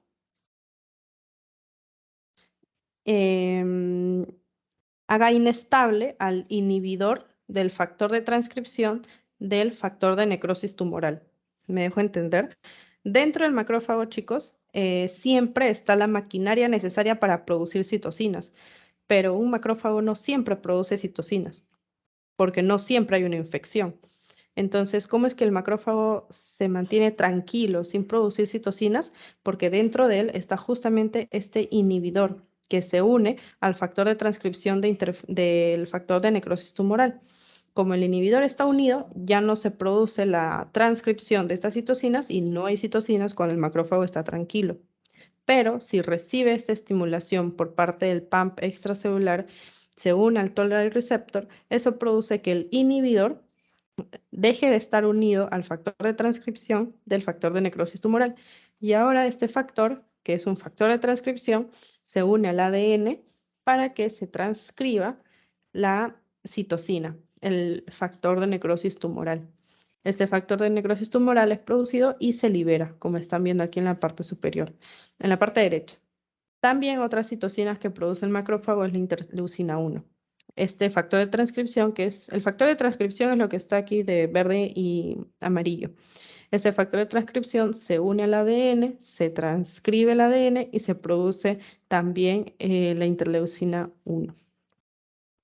Y ahora pasamos al PAM intracelular. ¿Sí se entendió, Mica? Sí, y en la segunda imagen es lo mismo, entonces, ¿es como Sí, el siguiente proceso? exacto. La segunda Ok, imagen ok. es lo que se produce cuando el factor de necrosis tumoral, el factor de transcripción del factor de necrosis tumoral se libera del inhibidor. El inhibidor ya no forma parte, ya se libera y ahora este factor de transcripción se une al ADN. Ujú, es como los pasitos, por así decirlo. Ujú, ya, ok, Y muchas aquí gracias. están las citocinas. Aquí están las citocinas de color celeste y verde que son liberadas de la célula. ¿Y qué es lo que pasa si hay un PAM intracelular? O sea, ¿qué es lo que pasa si, por ejemplo, un virus ingresa a nuestras células? ¿Cómo es que luego esta célula produce citocinas para llamar a las células NK? Porque yo les había comentado que las células NK son aquellas que, mediante sus granzimas y perforinas, destruyen a las células infectadas por virus. Pero, ¿cómo es que esta célula NK sabe que esta otra está infectada por virus? Porque esta que está infectada por virus produce citocinas. ¿Cómo produce estas citocinas? Aquí lo vamos a ver. Si es un microorganismo intracelular, el PAM se llama PAM intracelular. No hay mucha magia ahí. ¿Cómo es que ocurre esto? Al unirse este PAM intracelular, como puede ser el ARN del virus, se une al receptor de reconocimiento de patrones, que puede ser un Toll-like receptor, que está aquí en este endosoma. Esto propicia que se active este factor de transcripción dentro de la célula. Este factor de transcripción se va al núcleo para que se pueda transcribir, por eso se llama factor de transcripción, para que se pueda transcribir la región del ADN que tiene esa información para la citosina llamada interferón. Este interferón llama a las células NK y estas células NK a su vez producen la lisis de esta célula infectada. El interferón no solo llama a células NK, sino también llama a los propios macrófagos para realizar la fagocitosis de los microorganismos. Y aquí están viendo cómo ocurre esta lisis, ¿no? Aquí está la célula infectada, va a venir una célula NK, producto de esta estimulación, producto de este llamado que se produce por las citocinas liberadas, y gracias a las granzimas y perforinas, esta célula infectada se lisa, se rompe. Y finalmente, chicos, aquí vamos a ver a los receptores de reconocimiento perdón, aquí vamos a ver en esta última diapo cómo es que se produce la inflamación. La inflamación es muy importante y ahora van a ver por qué. A ver, aquí. Chicos, yo les había comentado que las células del sistema inmune innato lo que producen es reconocer, o lo que hacen es reconocer a estos microorganismos y atacarlos. Pero como también les había dicho, estas células producen citocinas. ¿Por qué? Porque no pueden solos, necesitan llamar a más componentes.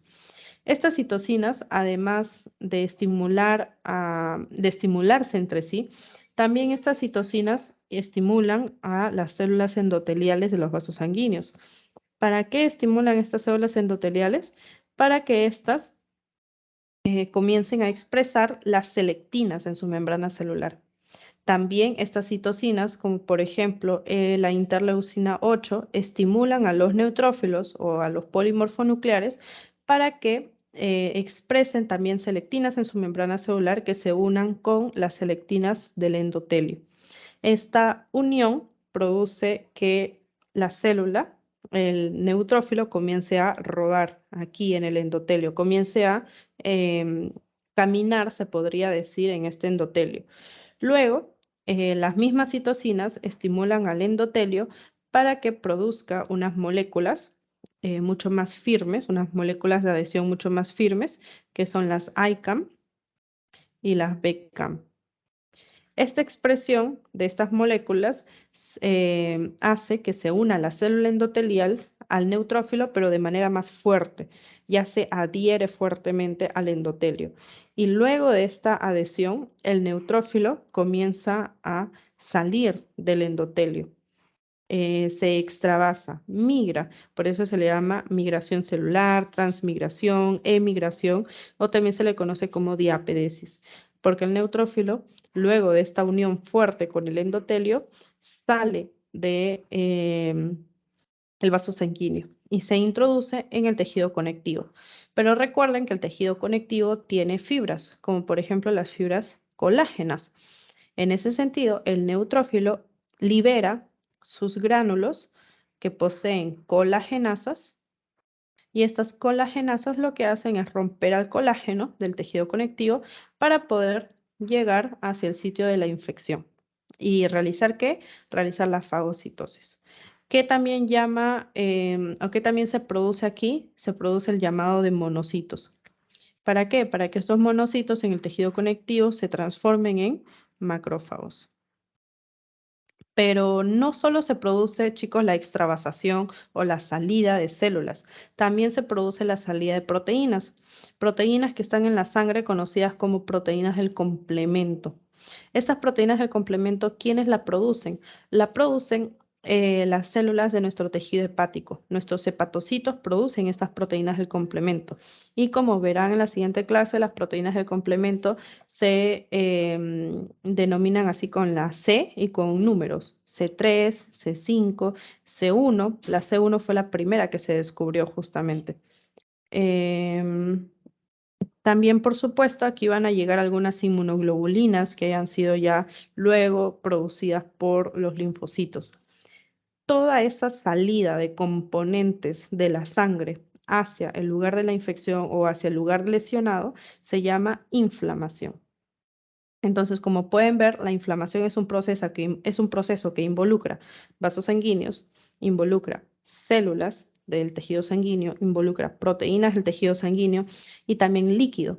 Al momento de este vaso sanguíneo recibir las citocinas de los macrófagos, las células dendríticas, este endotelio se dilata, se abre y se crean espacios entre las células endoteliales. A eso se le llama aumento de la permeabilidad, porque el endotelio se hace más grande y por lo tanto sus componentes pueden salir fácilmente. También hay espacios entre el endotelio que facilitan que los componentes salgan. Por eso se dice que aumenta la permeabilidad. Y no solo salen estas células, estas proteínas, también sale líquido del plasma sanguíneo. También salen glóbulos rojos.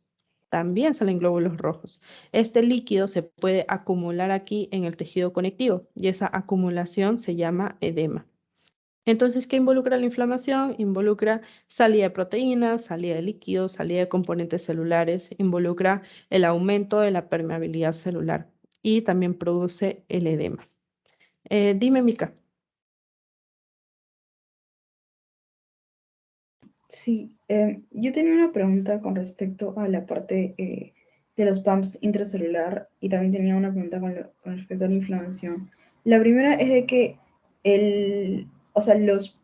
los TOL-R o los receptores y los patrones moleculares se encuentran en el núcleo del macrófago, o sea, como que en la membrana nuclear, o se encuentran como que ahí por ahí dentro de la célula del citoplasma, sí.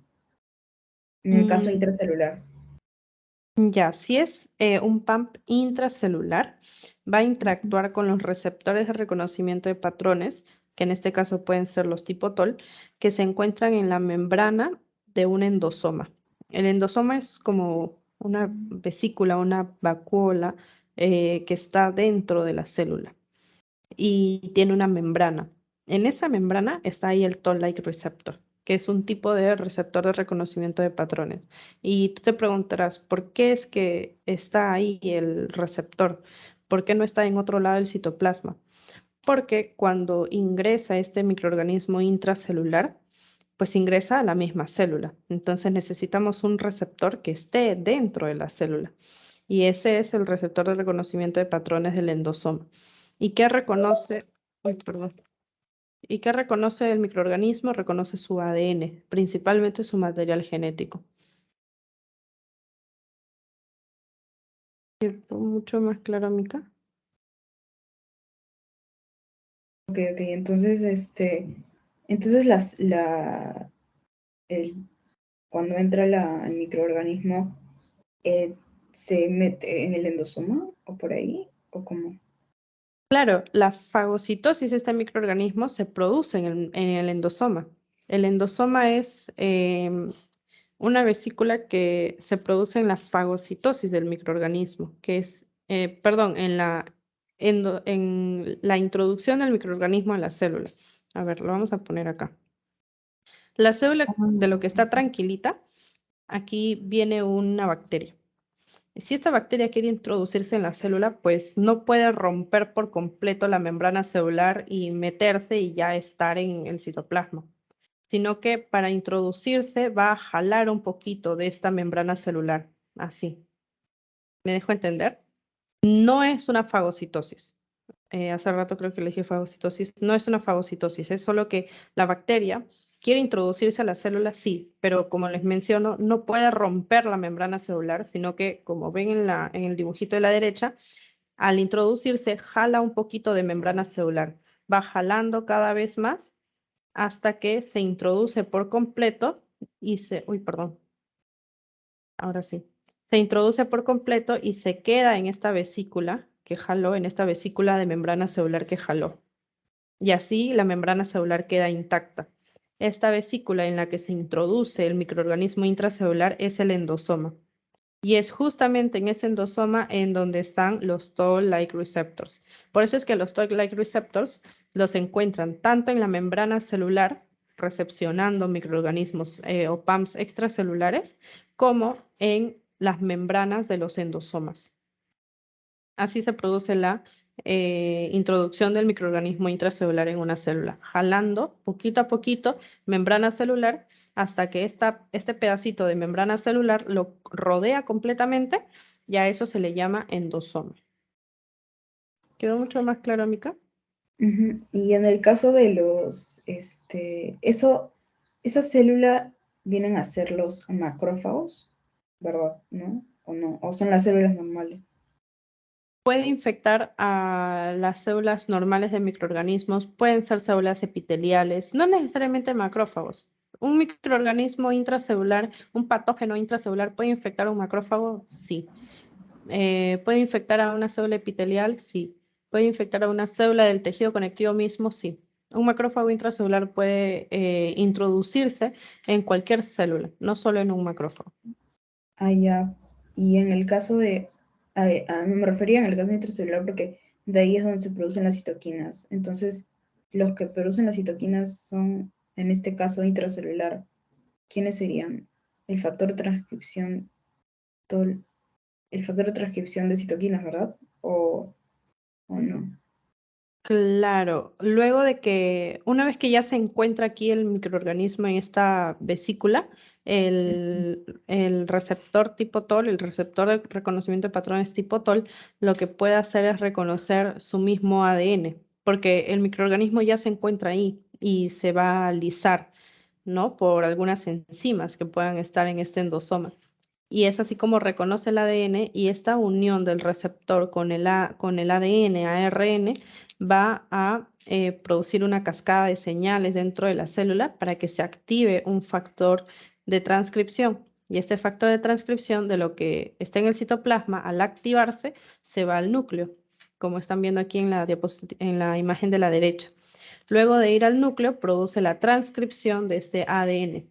Y específicamente qué región del ADN transcribe, esa región que tiene la información de la citosina, específicamente el interferón gamma, que recuerden que llama a los macrófagos, que llama a las células NK especializadas en lisar aquellas células que hayan sido infectadas. Por eso es que es muy importante que, como ven, esta misma célula es infectada y produce citocinas para llamar células a que fagociten al microbio, como son los macrófagos, y a que la destruyan ella misma, como son las células NK. ¿Quedó mucho más claro, Mica? Sí. Y en el caso extracelular, sí son los macrófagos en los que se producen esas citoquinas. Claro. En este caso sí, ¿no? O es cualquier célula. Nuevamente, cualquier célula, macrófagos, células dendríticas. Bueno, aquí sí, no todas las células. Macrófagos, células dendríticas, pueden ser incluso los mismos monocitos, los mismos neutrófilos que reconozcan a estos PAMs. extracelulares. En este caso, Porque sistema inmune, o sea, componentes del sistema inmune, se podría decir que sería. exacto, exacto. Ujú. Componentes del sistema inmune, porque ellos son los especializados en expresar a los receptores tipo TOL para unirse a los PAMs y secretar citocinas para activar toda la respuesta inmune. En cambio, aquí en el PAMP intracelular, pues un patógeno no discrimina entre infectar a una célula del sistema inmune e infectar a una célula cualquiera, una célula epitelial, una célula del tejido conectivo. El patógeno dice, voy a infectar a quien se me dé la gana, podría decirse.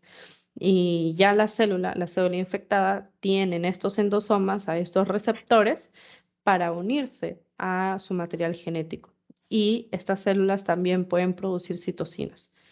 No solo son células del sistema inmune, también pueden ser células de los diferentes tejidos. Ok. ¿Quedó mucho más En el claro, caso, Mica? sí. Y en el caso de la inflamación, ¿tú crees que podrías repetir esa partecita que dijiste?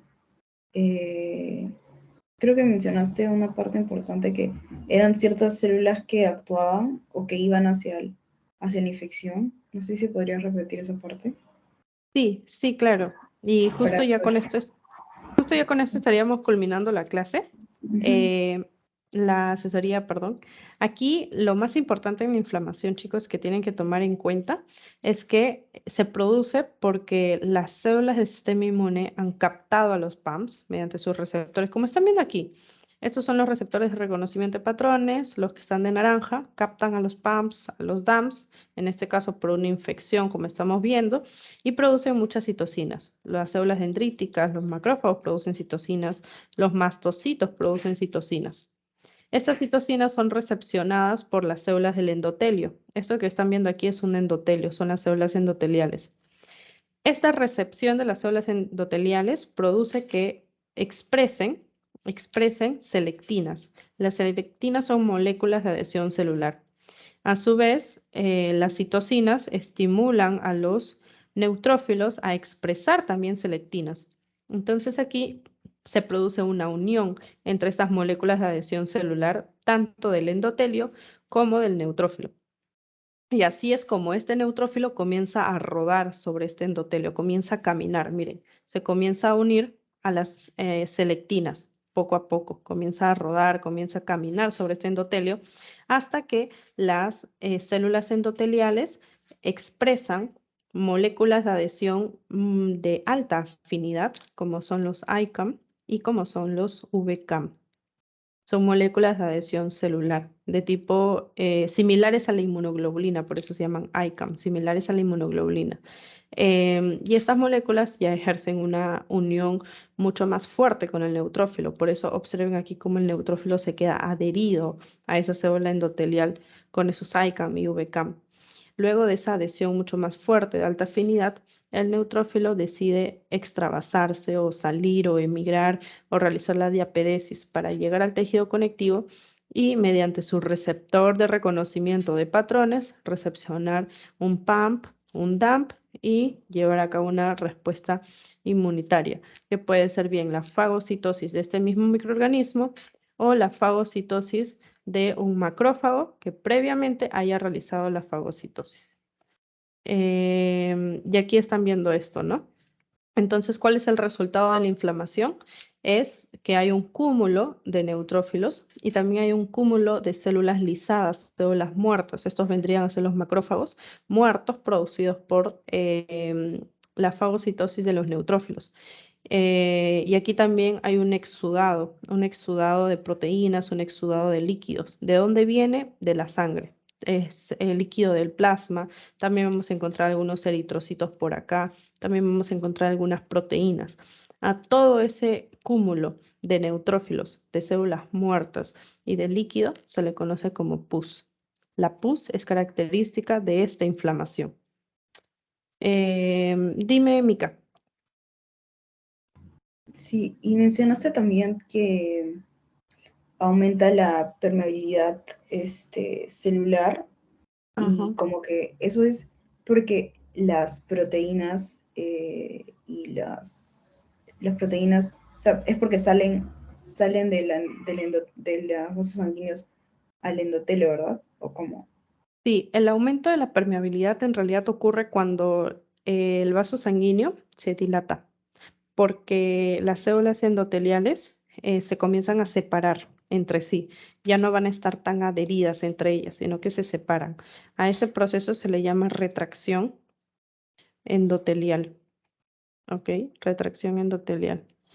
Al separarse las células endoteliales, pues, y hay espacios entre ellas, fácilmente las proteínas, el líquido puede salir. Por eso se dice que aumenta la permeabilidad, se hace más permeable. Permeabilidad no es esa propiedad de em, em, tener una permeabilidad, un fácil acceso, una fácil salida o entrada de sustancias. En este caso hay un aumento de permeabilidad porque los espacios genera que haya una mayor salida de líquido de proteínas de células también. Ujú. Entonces, el aumento de la permeabilidad se puede dar también por la señalización, en el caso de las selectinas con las células del endotelio. Sí, sí, toda esta señalización producida por las citocinas produce el aumento de permeabilidad, la expresión de moléculas de adhesión celular por parte del endotelio y de los neutrófilos. No solo de neutrófilos, también los monocitos expresan moléculas de adhesión celular. Y una última pregunta. Mencionaste que también en la permeabilidad se podría salir glóbulos rojos, creo. Sí, ¿Eso significa el sangrado? ¿O no? no. Lo que pasa no es un sangrado como tal, pero como aumenta la permeabilidad, también pueden salir glóbulos rojos. Y por eso es que en un corte histológico de una persona que tiene una inflamación, ustedes pueden ver fácilmente por ahí glóbulos rojos, pero no quiere decir que haya un sangrado. Por eso es que incluso ustedes cuando se realizan una herida o cuando una persona tiene una infección por una herida abierta, esa zona se ve enrojecida porque además de que ahí hay mayor vascularización, hay mayor permeabilidad, también hay un poco de salida de glóbulos rojos, que justamente su color es rojo. Entonces se produce ahí una inflamación, el tejido está como con edema, está con bastante líquido y además está enrojecido. Eso es característico de la inflamación. Cuando ustedes se hagan una herida y vean esas características de edema, que está un poco más endurecido, que les da calor ahí, que sienten dolor, piensen que ahí lo que está ocurriendo dentro es la inflamación. O sea que las células del su sistema inmune han llamado a componentes sanguíneos para que ataquen ahí alguna bacteria o reparen ahí la lesión que se ha producido. Dime, Vali. Brigitte, una pregunta. Entonces, ¿por qué cuando se Vale, ¿te llena la escuché? herida de bacteria? ¿Me escuchas? Disculpa. Ahora sí. Decía que cuando la herida está de pus y tratan de, ¿por qué a veces la sangre sale como que muy cargada y después dicen ya está correctamente sacado cuando empieza a salir de menos intensidad de ese color rojo? Puede ser porque ha disminuido ya la permeabilidad de los vasos sanguíneos, porque ya hay menos citocinas que están actuando sobre el endotelio, porque ya las células del sistema inmune han logrado una reparación de ese tejido y por lo tanto ya no se producen citocinas que aumenten el tamaño de los vasos sanguíneos y la salida de algunos glóbulos rojos. Ok, muchas gracias. A ti. Mika, ¿tienes alguna pregunta? Sí, una última pregunta. Entonces, o sea, la señalización por las selectinas, por las Ujú. citocinas y las selectinas, hace también o mencionaste también que podía producir la cicatrización, y eso, ¿por qué se debía? Habían como que ciertas moléculas que creo que dijiste que también las llamaban. Sí, si el tejido está dañado, hay una pérdida de la continuidad del tejido, estas citocinas van a llamar a los fibroblastos. Y los fibroblastos son los que producen las fibras del tejido conectivo. Entonces, de lo que esta lesión no generó una herida, una abertura, los fibroblastos van a taponar esa herida colocando ahí fibras.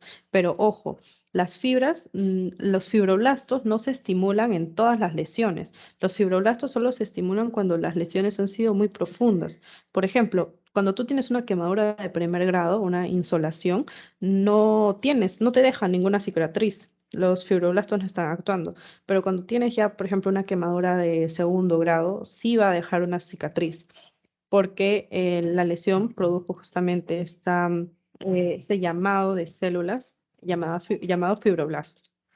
Y justamente quiero aprovechar, chicos, para mostrarles una imagen de mi curso de patología, que es este de acá. ¿Pueden verlo?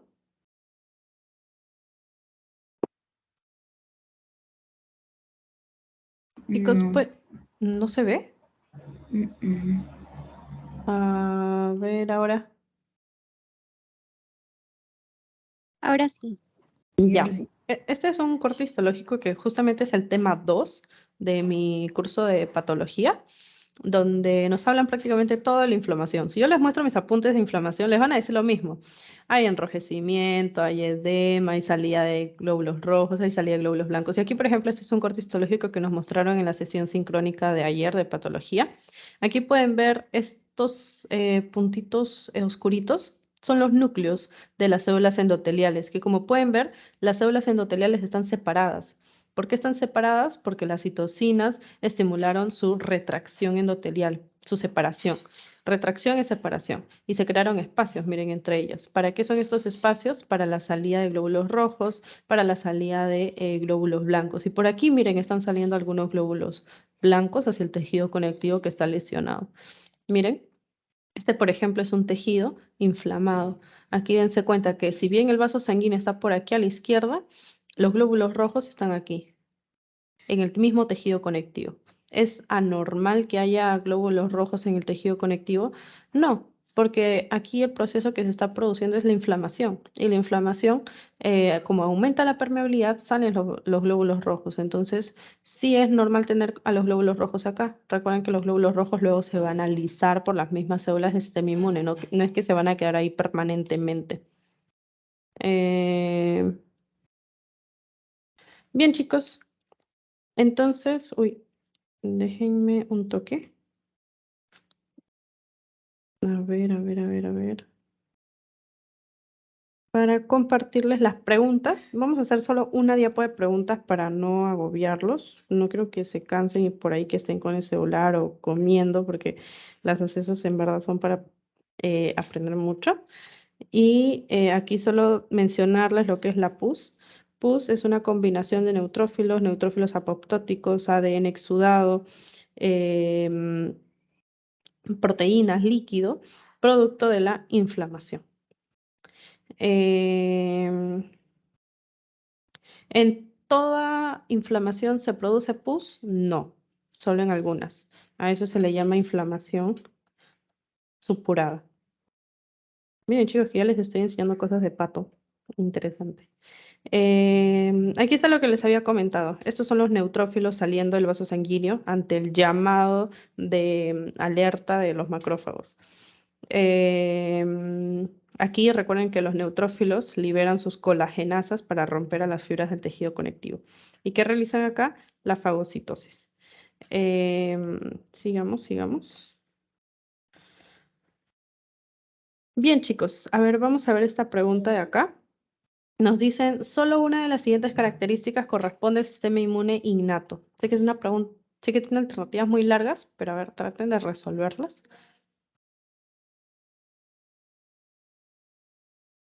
Recuerden que el sistema inmune responde rápidamente, o sea, recepciona un pum dump y nada que espera una segunda exposición, un segundo contacto. Responde rápidamente el sistema inmune innato.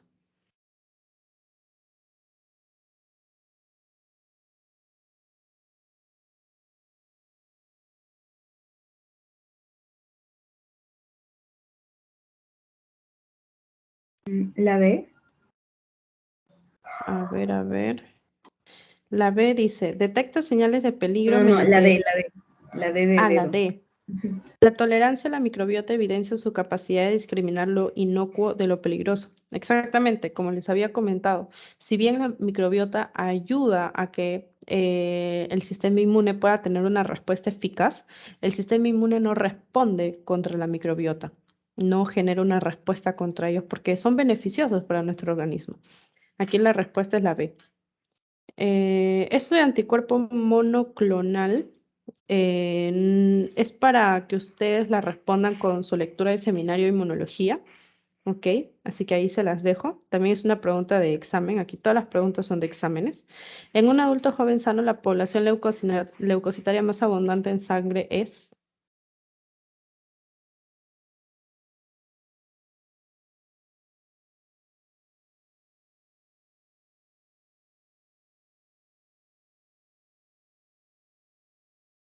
Aquí les dejo una memotecnia que si han llevado esto conmigo, la deben recordar. ¿Qué tiempos? Dime, Los Mica. ¿Podría ser la D? La D, los granulocitos. Ya. Buen punto. Los granulocitos, sí, recuerden que dentro de de los leucocitos están los granulocitos y los agranulocitos. Mica, una breve explicación de granulocitos y agranulocitos. Ya. Los granulocitos, su mismo nombre lo dice, pueden ser eosinófilos, basófilos, si no me equivoco, eosinófilos, basófilos y neutrófilos, creo. Ya. Sí, sí, sí, Y está correcto. son los que tienen gránulos, o sea, se pueden observar o sea, como que en las láminas histológicas podemos observar gránulos y son característicos porque tienen núcleos con formas diferentes también. Y creo que los agranulocitos son los que no podemos ver, o sea, no podemos ver gránulos porque, o sea, están tapados de alguna manera por el núcleo, tal vez, y podrían Ya. ser los monocitos y creo que los leucocitos también. Los linfocitos, ajá. Bueno, en Linfocitos, sí. realidad el término granulocitos, chicos, les hago un recordaris que el término granulocito se usa para hacer referencia a aquellos que tienen tanto gránulos primarios como secundarios. En un principio, cuando se observó bajo el microscopio estas células del sistema sanguíneo, del tejido sanguíneo, se observaron diferentes gránulos. A los primeros que se observaron fueron a los gránulos primarios que con el tiempo los investigadores se dieron cuenta que los gránulos primarios no eran más que lisosomas, pero que además estos leucocitos tenían otros gránulos, los gránulos secundarios, que sí son gránulos per se porque contienen sustancias propias de los leucocitos. En cambio, los lisosomas se encuentran en todas las células. A diferencia de los linfocitos solo tienen gránulos primarios, no tienen gránulos secundarios. Por eso es que los basófilos, eosinófilos y neutrófilos son granulocitos, tienen tanto primarios como secundarios, y los monocitos y la I de linfocitos tienen gránulos primarios. Los que tienen ambos gránulos se llaman granulocitos y los que tienen solo gránulos primarios, que en realidad son lisosomas, o sea, no son gránulos, se llaman agranulocitos. ¿Ok? Así. Bien, chicos, vamos con las últimas preguntillas. Sobre las células dendríticas, bueno, esto tiene múltiples alternativas. A ver, son células presentadoras de antígeno, las células dendríticas, con capacidad de activar a los linfocitos T vírgenes. ¿Esto es verdadero o falso? Tomando en cuenta que el linfocito T virgen es una denominación que recibe un linfocito T que nunca ha visto un antígeno. ¿Es verdadero o falso?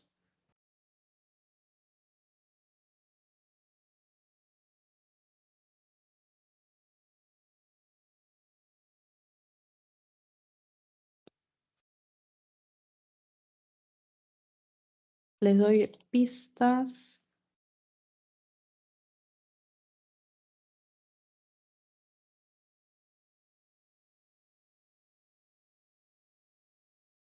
A ver, Les comento que esto es verdadero, porque las células presentadoras de antígenos, como son las células dendríticas... Ay, sí, alguien quería responder. ¿Mica? Sí. O Dime, sea, dime. sí, creo que analizando todo, bueno, tenía la respuesta final analizando todas las preguntas. No sé si la ¿Ya? digo. ¿Cuál sería? Sí, El- mejor para avanzar más rápido. la B. Ya la ve. Las células Ujú. presentadoras de antígeno con capacidad de activar los linfocitos T vírgenes, verdadero. Incluye diversas poblaciones que patrullan los tejidos periféricos para detectar señales de peligro, sí, esos son los PAMPs y DAMPs. Integran señales en la periferia para llevar esta información a los linfocitos T, verdadero. Son muy relevantes en la coordinación de la actividad del sistema inmunitario innato y adaptativo, verdadero. Chicos, aquí, una de las siguientes células que produce granzimas y perforinas para ejecutar su actividad efectora son los...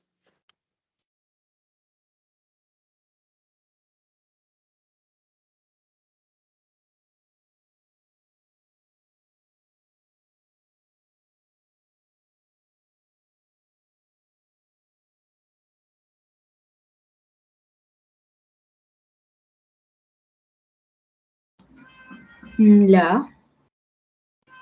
Exactamente, la A. Perfecto, Mica. Las células del sistema inmune innato incluyen células con actividad fagocítica. ¿Cómo? ¿Cuáles tienen actividad fagocítica?